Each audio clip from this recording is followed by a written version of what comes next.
Good evening and welcome to tonight's show from DJNTV, Disc Jockey News TV.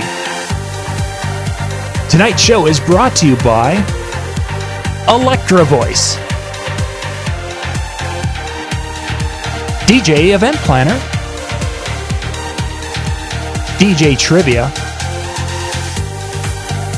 Odyssey Innovative Designs and Cases,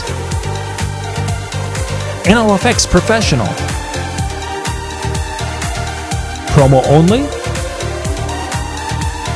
and the DJNTV Insiders.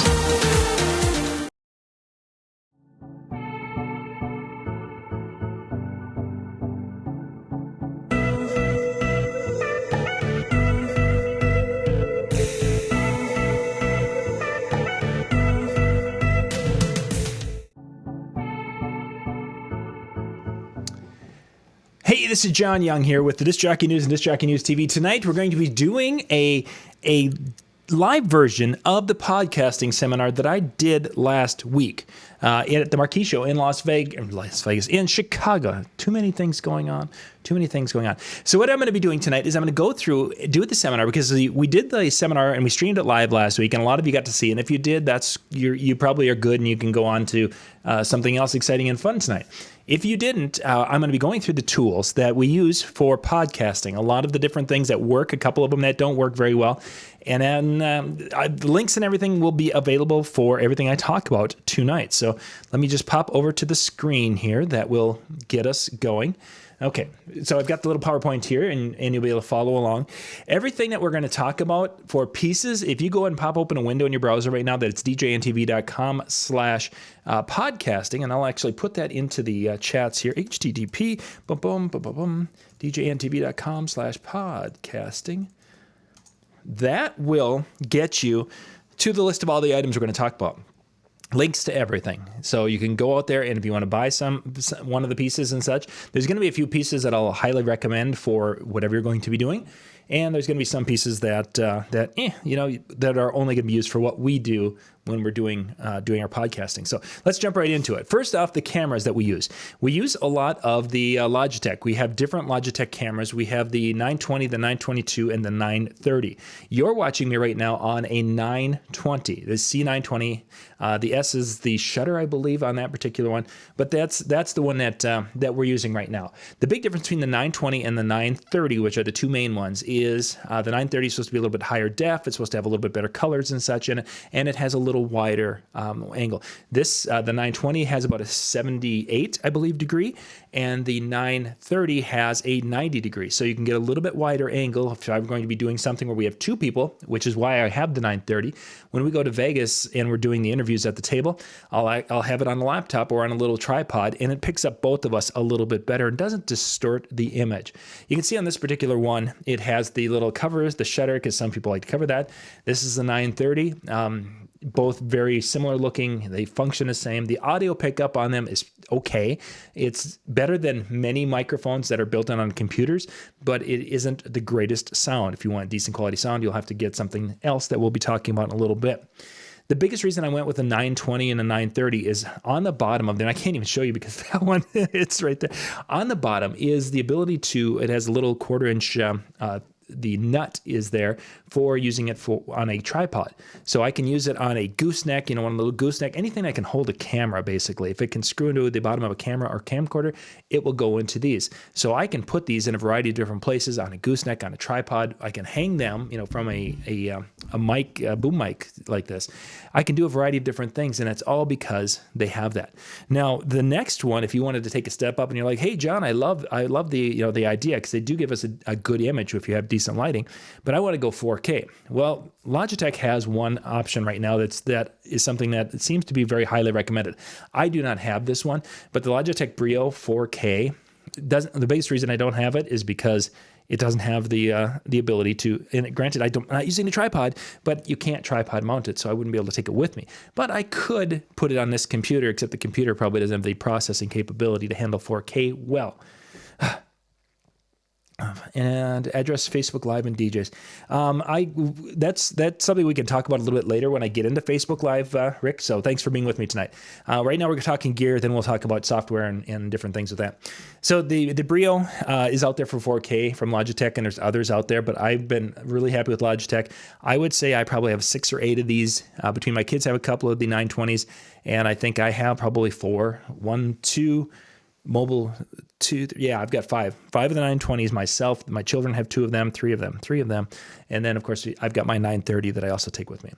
So that's kind of the camera. You can use the cameras, the webcams on your devices, such as the Mac with a FaceTime camera.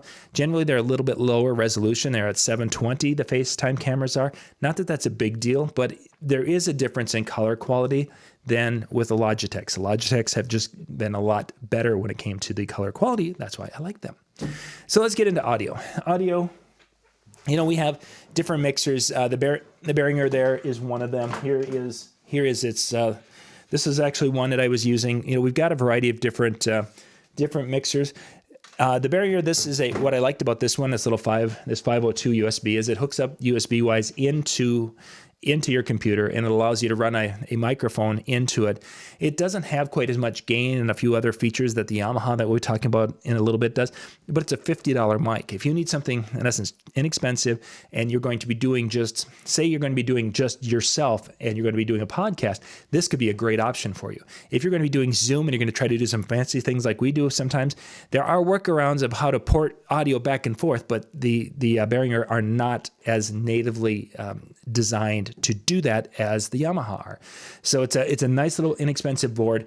One microphone in, you can drop in audio in that if you need to, run audio from your laptop. And if you're doing Zoom calls or Zoom conferencing with your clients, you can do some things with this, but it is fairly limited and it doesn't quite have as much headroom as the Yamaha boards do. Wait a second, I got to go to this one. If you need to step up your game, this is the 1202. And I believe this is the 802. Both of them are USB units. I've got 2 mic jacks on this one. That one has 4 mic jacks. This one will allow. This is one I was taking with us when we went mobile. This worked really well mobile because I could bring in the 2 mic jacks. I could adjust the 2 mics as we were using these types of mics. Worked well, except it's very difficult to handle Zoom conferencing. So if we were at a live show and I wanted to bring in someone from the outside, MJ or one of the others, to be with me on a show for the night, it did not work very well. So the Behringers, there's a variety of options with those. Yeah, they can do some things. Oh, here I am clicking the wrong ones. So you need to go to the Yamaha. The Yamaha or Personas. Personas has some functionality, but I find them very hard to work with, truthfully. My big Personas board, not as much. But the little ones that you're trying to do these USB audio interfaces that they're really trying to pitch those for bands, I can't figure them out. And I'm not the most tech savvy guy. I get that, but I'm better than a lot of people, and I still is struggling to figure it out, and I can't get the sound. So I went to Yamaha. The MG10 is right here, down below, right there is where it's at.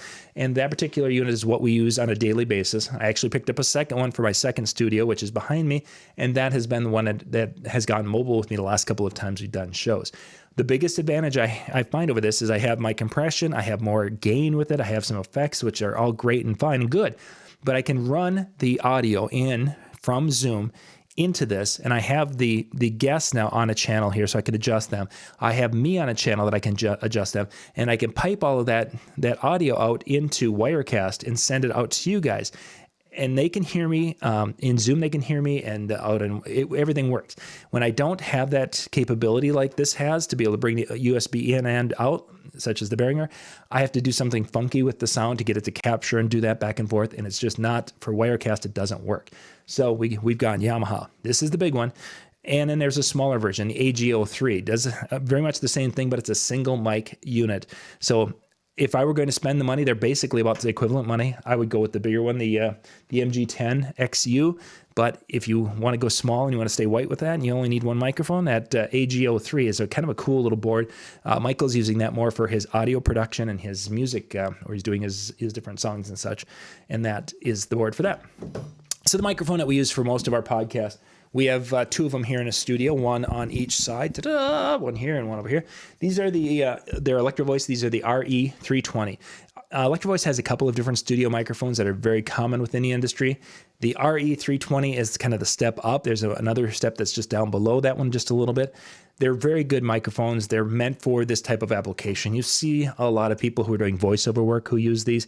They're a fabulous mic in a studio setting. Does everybody need this? No, not everybody needs this. But once you have it, you're going to be like, oh yeah, I want that all the time, because you'll hear when I'm doing a show and I'm using this and someone else is maybe using a handheld microphone, or they're using no microphone at all, and it sounds night and day different. And you guys, I've heard you many times complain, they sound like crap. Well, yeah, unfortunately, I'm going through kind of an expensive microphone into a mixer that can do some effects to my voice, and they're coming in essence, kind of raw, we'll call it, for lack of a better way to describe it. So the RE320 mic, again, it's out on that DJNTV.com/podcasting, so you can check it out there. I keep hitting the wrong button.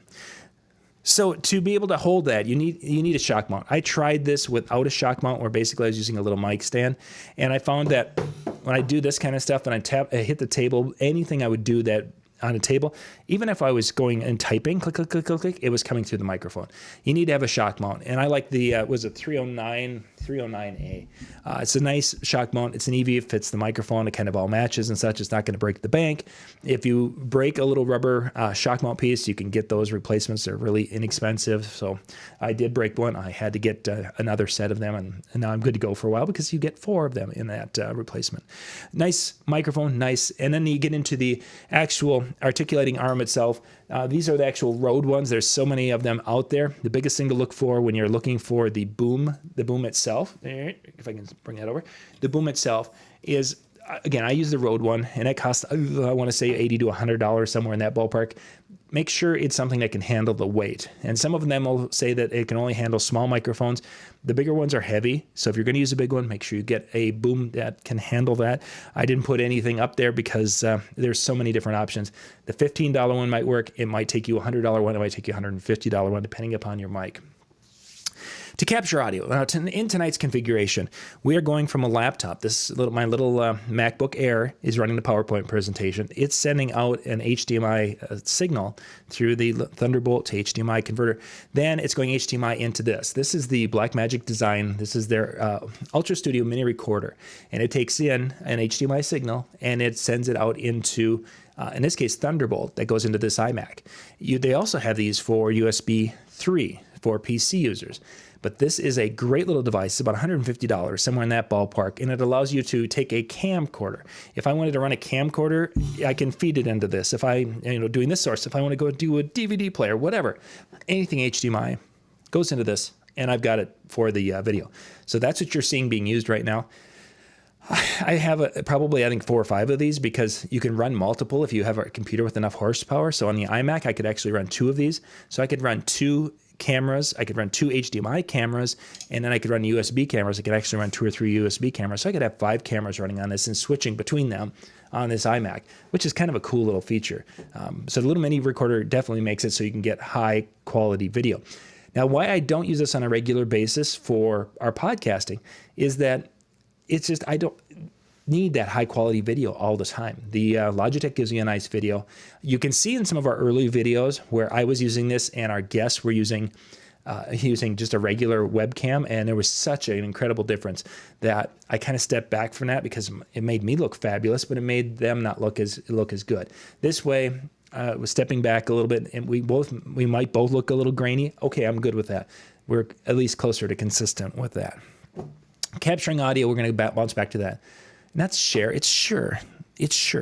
It bugs me. So we're going to fix that one. This is what I just showed you is the Shure. And I missed that. There we go. This is the Shure. This is the X2U. And what this little device will do is allow me to capture audio, and I can run it USB into my computer, or I can run the USB connection into my mobile device. So I can run it into a cell phone, whether it's Droid, or I can run it in to an Apple device, whether it's an iPad or an iPhone. It has all the connections involved there. It'll do phantom power, so I can run a microphone that needs phantom power, or it can run just regular condense or regular dynamic microphone, whatever. It can handle that. It has a little bit of gain control. It has the ability to monitor. It's a neat little device. The negative is it's only one mic in, but for quick and easy podcasting, where I want to go put my phone up on a stand and leave it there, and I want to have a decent quality mic, this could be the answer, because you could use it on your computer at home, and you could use it on your phone remotely and getting really good quality audio. You could take that. You take that little device, and then you take your Sennheiser, your E865. You have got yourself a studio quality sound even on your cell phone, which is really quite cool. This little device, when it's all charged up and ready to go, has some good runtime. It has much better runtime than our next device. Got to hit the right one, which is the iRig Pro Dual. iRig Pro is a single channel one. The Dual is a 2-channel one. The Dual is a great concept. There's a couple of things that it doesn't do, and I'll get you that. The concept is, though, you can run 2 XLR inputs to it. You can have phantom power or not. You have your gains in the front. You can do that. And then it exports out into a single, sending it to your phone or tablet. We actually ran this at DJ Expo last year when Brian and I were going live. Negative thing, the batteries, a good set of AA batteries only last about 45 minutes. So you don't have a lot of runtime. Obviously, lesser quality batteries are going to last a little less. Second problem is that one microphone is in one ear and one mic's in the other ear, and there's no way to basically run them in mono. You're going to get that thing. So Brian was in one ear and I'm in the other. And for people who are listening to one earphone instead of 2, they're like, his mic's not working. No, it's in the other earbud, and you're only using one earbud type of thing. Short battery life. And of course, the left and right thing. Beyond that, the sound quality, once we kind of dialed it in, it did sound pretty good. It didn't have the most gain in the world, but we're talking mobile devices, so you get what you get.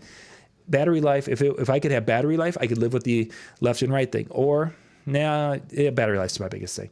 It's supposed to be able to use a 5-volt adapter, power adapter, but I have not been able to find one that fits that. And I have probably a good dozen different 5-volt adapters that are that size, but none of them work. So this is my first piece of all the pieces I've talked about that I certainly would not waste that kind of money if you're looking for that 2 microphone in a mobile setting. If you're looking for that, I would go with something like the Zoom 4 HN Pro. That can be a standalone recorder, just for a digital recorder. If I wanted to record the vowels, I'd say this is the unit you would use.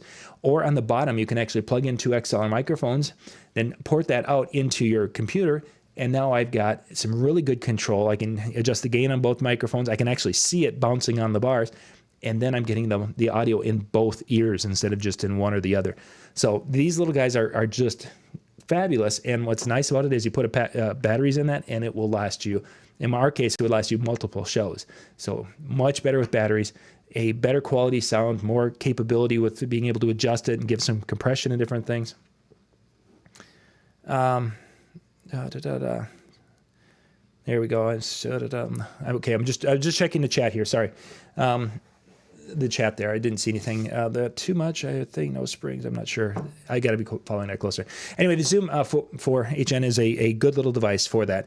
If you want something that's just going to be a little bit less, where you're just wanting to copy or catch the audio for podcasting and not doing video, the H1N is a great little device that captures incredible audio for its size and for its price point. So this is what you would use if you wanted to get into it a little bit cheaper for capturing the vowels.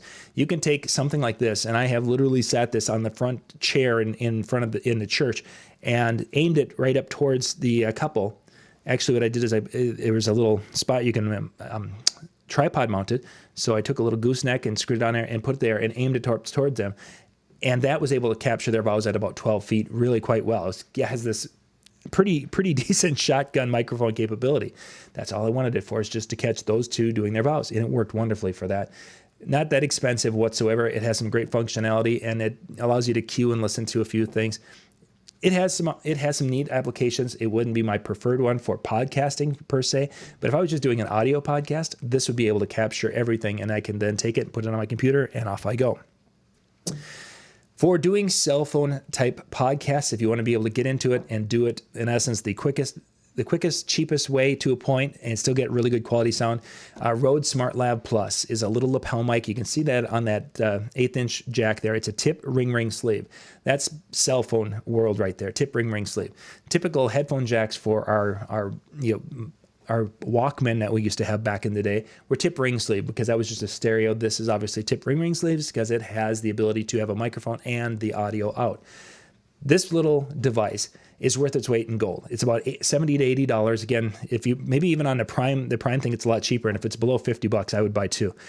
Great little lav mics. It's in a little thing. You keep one in your gear, and that way, whenever you have an instance where you're maybe going to be wanting to do a video at a gig, you can literally hold that, and you could be doing things, and it could be really loud in a room, and they're still going to hear you. I've been outside in a winter time where there was a wind blowing, and you couldn't hear.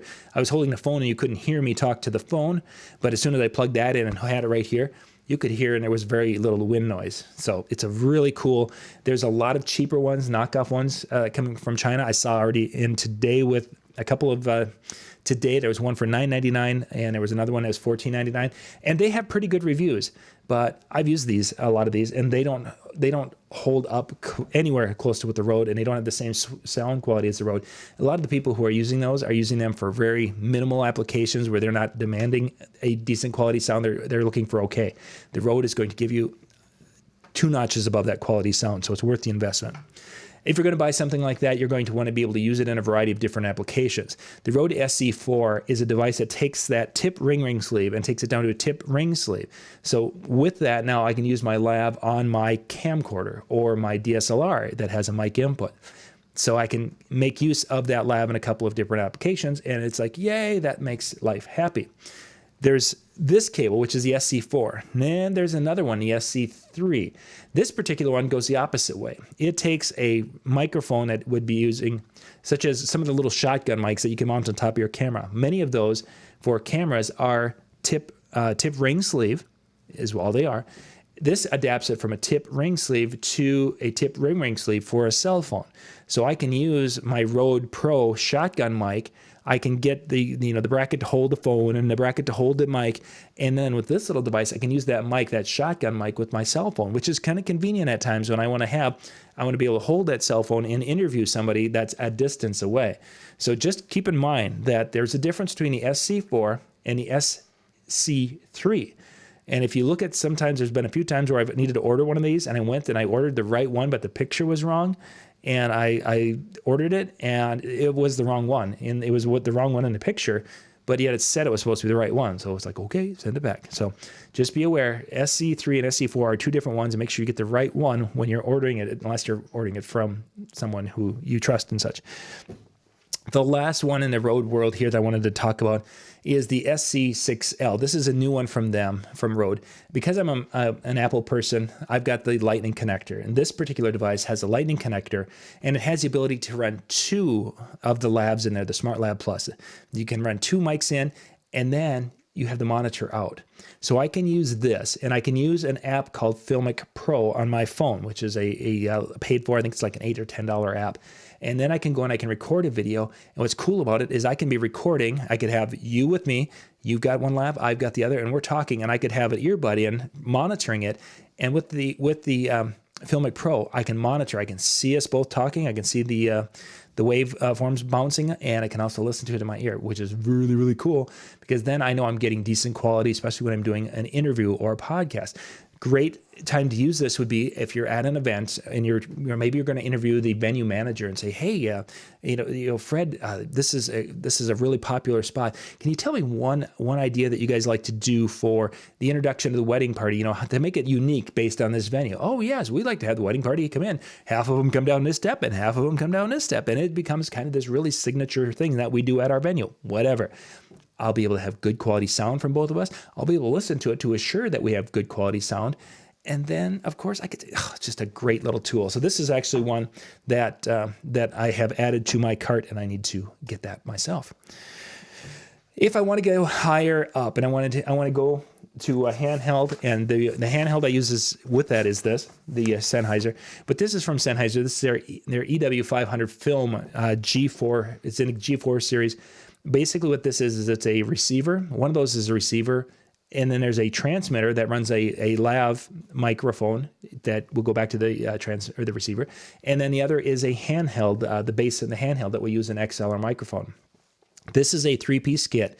What you see right there is pretty much what you get, and this unit runs around $1,200. It's not cheap, but what's really cool about it is that once it's dialed in, I run off AA batteries. I can basically run all day off a good set of AA batteries. and I sound absolutely fabulous. If I'm running phantom power, the transmitter for the handheld, the XLR, doesn't quite last as long as it would without phantom power. But still, I might have to change batteries once in the course of a day if I'm doing a 50 to 100 of these little videos where I'm at trade shows. But the sound quality is absolutely fabulous. With the addition of that E865 from Sennheiser, I can hold it close and I sound good. I can pull it down and I still sound good. I can almost use it as a kind of a shotgun mic and it still sounds really good. And it's all this wireless capability that it's just absolutely fabulous. So I would definitely highly recommend that. There are a couple of other versions that are out there right now that I've talked about, and I don't know if I put the XS wireless system in here. I don't think it is in here, but there's a couple of other things from Sennheiser that are out there, and there's other companies that have some. If you want to go into something less expensive, I would look at maybe the Sennheiser, their XS series stuff. I did a video on that. I haven't been able to use the one that hooks into the camera. I've only used the one that just transmits audio from one location to another via XLR in, wireless, XLR out. That's all I've been able to use so far. So I really can't say if it's going to be great for our application, but from what I've seen of the other piece, I think it would be. This little device, the Movo Pr-1, is a cell phone holder that basically you can put your phone in there. It can have the case. It can be the bigger phone. You can tighten it up, and it has a cold shoe on the top. It has a 1/4 inch on the base, so I can go and put it on a tripod if I wanted to. And then at the very top, it has another 1/4 inch, so I could actually use a male-to-male 1/4 inch piece there, and then I could add another cold shoe, or I could add another device up on top, or whatever I wanted to do. I use this because I put that Sennheiser receiver, the receiver, which is the left one of these two. But anyway, those packs is the receiver. It has a cold shoe mount that will fit on the top. I can run the wires down and I can run it into my cell phone. And then I have that nice little handle for holding a phone. And sometimes it can be a little more steady. And sometimes I've had too much coffee and I shake like a tree. But it's a nice little device. And I've been really happy with the build and construction quality of this. Some of them where they're a spring clip, after a period of time, the spring feels kind of like it's wearing out, whatever, really quickly. This particular one, I've been really happy. It's done a number of trade shows so far, and it still looks as good and as strong today as it was when I first bought it. Getting to this, back to the Sennheiser, this is the E865. I absolutely love this particular microphone. It does take phantom power, so it's going to pull a little bit more power, but that sound quality is absolutely fabulous. And it's fabulous at a range of distances, which is kind of cool. There's another microphone from Electro, the RE420. The 420, I think, has got a little bit better sound quality. The thing I've found when I've been playing with it is that the 420 doesn't seem, as I'm pulling it away, it doesn't seem to have that pickup from here to here.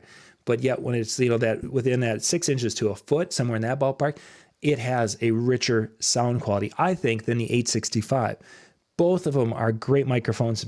Either would be a wonderful addition to your mobile shows as well. Of course, if you've got a controller, most of them don't have phantom power, so then you're out of that. But if you have the ability to run something with phantom power, both would be a great addition to that. And then if you're doing podcasts and you want to basically be right there short of a studio mic, either one of these would be a fabulous addition to your studio for great quality sound. Lighting, when it comes to these things, I found that I want to have lighting. Our soft white bulbs are kind of a 2700K bulb, and you go into some of the cool white, which is up to about 5000K. The 3000 to 4000K seems to be kind of the popular spot.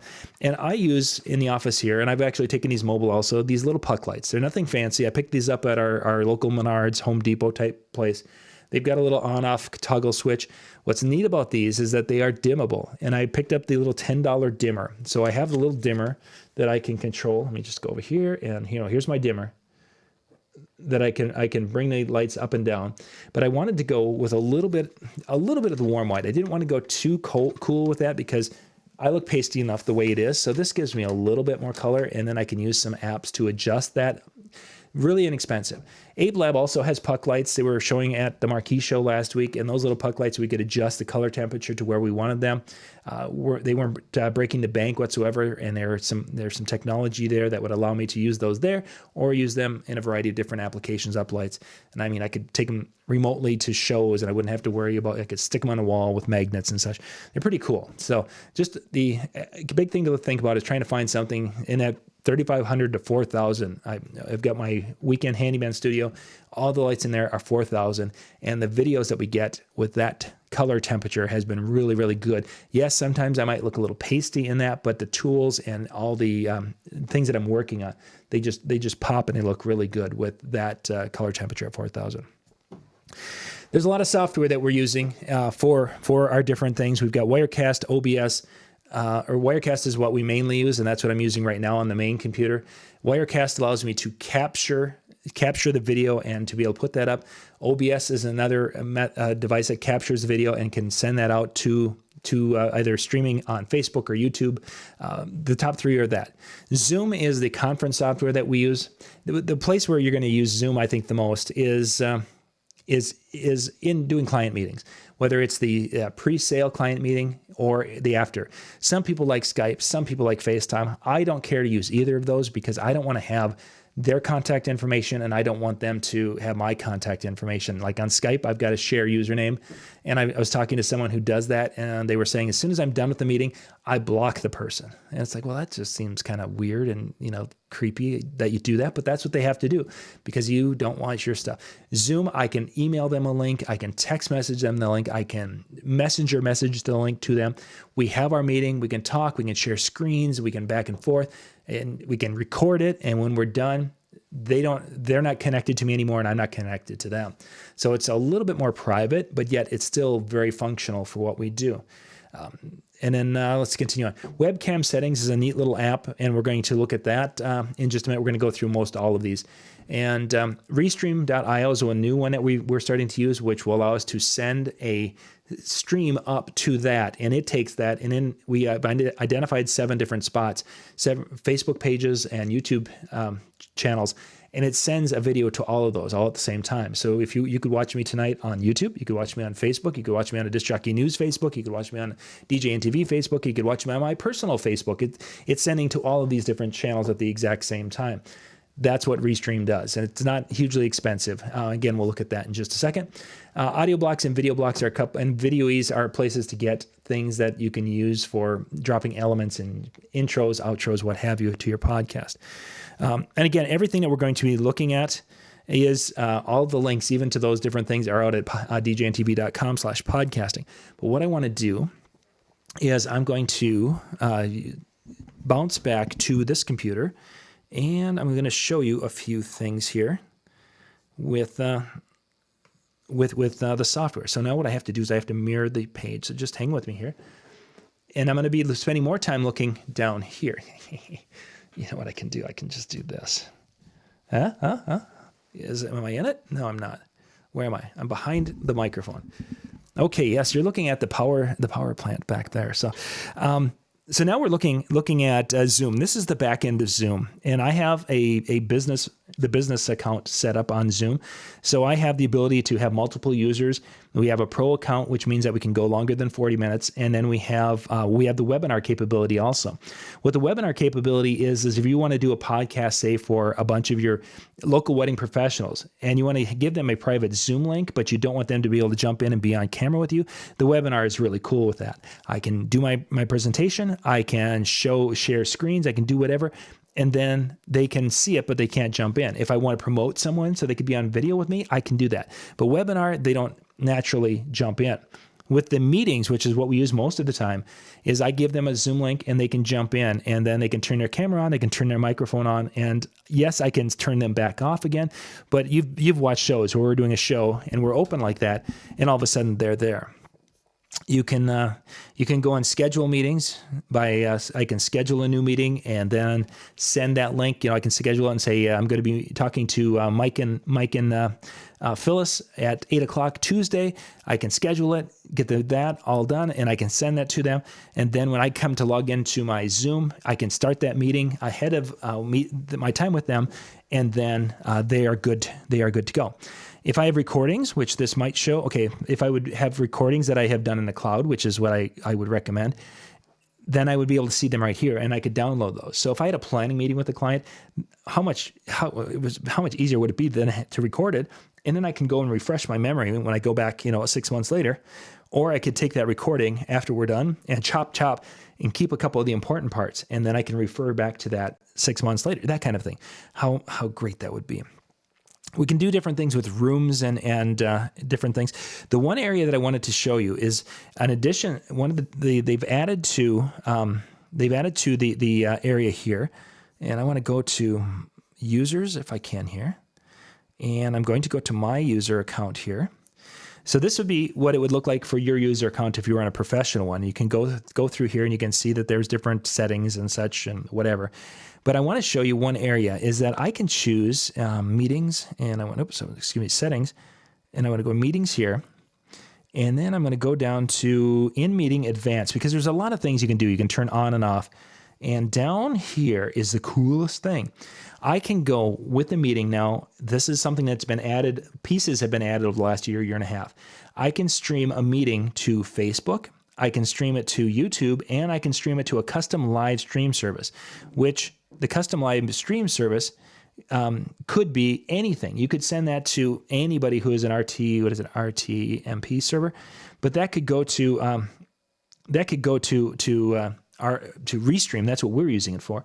And you can go and you grab the information that you need and you put it in there. And it would now, as soon as we started the meeting, it would go right there. So I can go and be able to use this, and I don't need to have Wirecast unless I want to do overlays or do commercials or do things like that. But if I just want to start a video and just talk, I can use this and do that from that.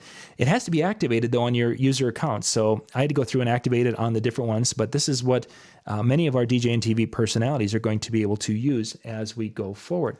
Let's see, I want to show you, let's see, webcam settings. I want to show you that one here. If it pops up, and show webcam setting panel. The webcam setting panel, if I can move it here, will allow me to do some different things. And on a PC, most of the time you have some different things that are set up in that. But if you don't have this on a Mac, you can go, and it's not going to show me anything because I'm not using the camera on this particular computer. But on the more advanced things on my big computer, I can zoom in, I can change the colors, and I can change the saturation hue or whatever. I can really kind of add a little bit of color to me so I don't look so pasty. And you can do this for depending upon which camera. I can set it. I can put settings on for my FaceTime camera or for my Logitech. And that webcam settings is a great little tool that we use quite a bit. I'm gonna just hide that or quit it. There we go. We use that quite a bit on our shows, and I can tell the shows when I don't use it because the video just looks really bad. I'm just gonna give you a little preview of Wirecast and just give you an idea. There's a new version of it. There's always a new version of Wirecast, it seems. Why you saw that second window is that each of these little black boxes down here, and yeah, you can see that, each of these are a different shot. There's different layers. Here's a layer, here's a layer, here's a layer. And we can go and we can put video components on layers, and there's transparency capabilities. So like the video that I guess I don't have it going right now, but the video down at the very bottom, sometimes we are running like a little pop-up banner on the lower third. That would be on the top layer. Then right below that would be a layer where we're going to have different, maybe that's where we're going to do the main picture. And I can actually have a layer below that would maybe being a loop of audio that would be like jungle sounds, whatever. That's why there's different layers, and you can use that, putting scores up, and you're putting, the station identification on a layer. You can have these going, and you just click and turn them on, multiple on at the same time. And then this is the preview window. Because all of these graphics links, I've thrown all the graphics away to make it so I could have this presentation. I forgot that when I threw those away, they don't show up anymore. But I had to do that so I could take this presentation to Marquee show last week. But you'd click the graphic and the image, and it would show up here, whatever, a little preview of it. And then you click this little go live, and then it goes on to this one, which is what is streamed out. You've got on the top here, I can record it. I can set up my recording information. I enter that into my output settings, and I can go set up our YouTube channel and our Facebook things, and they can enter all that information in. And then once it's entered in, then when I click the little go live right here, that's what this one is, it will then broadcast to either Facebook or YouTube. Or if I go to Restream, I can go to multiple Facebook or multiple YouTubes. With Wirecast, if I have the right connection and enough horsepower in the machine, the computer, I can stream to Facebook and Wirecast at the same time. I've done Facebook, Wirecast, and Shoot.tv at the same time. So I had 3 at one time. That was pushing this computer. So the Restream has really helped now that I can go to 7 different spots. And the computer's at 46% of its CPU usage, which is really, really quite low. On this MacBook Air, if I would be trying to live stream from that, it would be pushing 90 to 95 with whatever I'm doing, just because the MacBook Air doesn't have the video capability of the other. Let's see. What other one? Hang on a sec with me, and I'm going to just pop back to the. This is when I didn't. Webcam settings, Zoom, VMix. OBS is, by the way, is free. Wirecast is about $1,000 to buy the one we use. You can get it anywhere from $250, $500, or $1,000. We use the big one, and that's changed now that we just pay, I think, $200 a year, a subscription fee now, because we bought the big one, and then to keep up with the latest versions, they charge that. So let's talk about Facebook. Facebook streaming a little bit. Facebook streaming, of course, is something that we all like to do. We all think that's really cool. And a lot of DJs, sorry about this. This is going to be a little sketchy here for a second. Facebook streaming is something we all like to do, and we all think it's really, really cool to do. But the question becomes is Facebook streaming at our events? What's the best way to do that if we wanted to do that? The only time I would really recommend Facebook streaming from an event is if you get there early enough and there's really no one around and you want to do like a little walkthrough or something, or show something cool. That's a time to do Facebook live stream. There's no problem with it then. If you're doing a dance, and I've seen DJs who are like, oh, darn Facebook, I was streaming from my dance and they blocked it because of the music. No. You don't have the rights to stream live music at your events. That's not, you don't have that. Oh, I paid for the music. No, not in Facebook's world. You haven't paid for the right to put it on your Facebook page. Don't be streaming your events. Stream when no one's around. Because most of your events are private events anyway. Or you're in a public place. Yes, I get that. You're in a bar. But you know what? When I'm in a bar and I'm having a couple, I don't expect to have to worry about somebody having a camera and live streaming, and all of a sudden, I fall on my face because I slipped on an ice cube, and that becomes everywhere in the world. I know in this day and age, you probably should assume that everything is like that, but it's not cool to do. Take pictures if you want, take a video clip and make a montage later, that making sure no one's looking stupid, but don't live stream. If you are going to do that live stream beforehand, I would highly recommend you having some sort of a little device to hold your phone that you're going to be, like that little handle I showed you, that the unit earlier. But some selfie sticks are really quite good with that also. And then get your that Rode Lav mic. That Rode Lav mic, I've done parades where I've had wind blowing, and what that little Rode Lav mic will make you sound really good as you're live streaming. You'll be able to do what you need to do. You're not going to hear yourself, but it doesn't matter. You don't need to hear yourself when it comes to live streaming from an event. Just don't live stream things in which, if you were the one that was having the wedding, or you're the one that was doing the school dance and it was your kids there, don't live stream from events that you would be offended if someone live streamed it on you. And I think you'll be fine. But unfortunately, DJs think that, I can, just because the technology exists, I can do it. No, you shouldn't do that. So, well, that's about it for this for the little podcasting. Again, all the information is out at djntv.com/podcasting. You can go out there and you check out all the different devices we talked about, and all the links are there, so you can see if there's something there. You can click on that and check it out more. All of them were Amazon. I think that maybe there was one or two that weren't Amazon, because most of them are only found on Amazon. Pretty much is where they are. So, if you have any questions, you can reach out to me. Just go out to Messenger, go m.me/JohnYoungMN, and that'll take you right to my Messenger page, and send me a message, and I'll happily answer any questions or anything to that effect. And in about a half an hour, give or take, we'll get things set up, and hopefully we'll have Dan and Shani on, and they're going to just kind of hang out and chat a little bit tonight, and kind of get you guys up to speed of what's been going on, and getting ready for a few more shows coming up this summer. So once again, this is John Young with the Disc Jockey News and Disc Jockey News TV. Thank you for watching. We'll catch you next time. Bye-bye.